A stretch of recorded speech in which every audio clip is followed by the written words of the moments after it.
गाँ रास्तार तली रोइले ग्रामवासी अनुगुल बसला पंचायत मुंडाटीप गाँ लोकंक अभिनव प्रतिवाद मेगा पानीय जल प्रकल्प पर ठिकादार पक्का रास्ता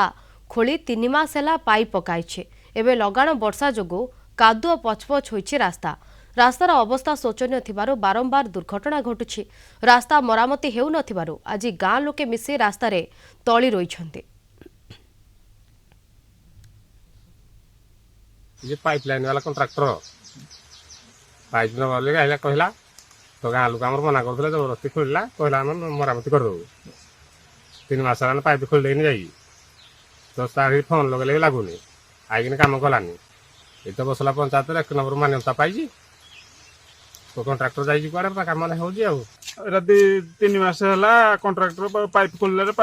खोला होता मना कराई बारंबार मना करा सत्वे से खोली से आमको 15 दिन टाइम देते कहले आम रास्तार मुरुम पकई रास्ता ठीक करूँ से किसी कले ना साई पिला आज मिसिकी समस्त धान रुई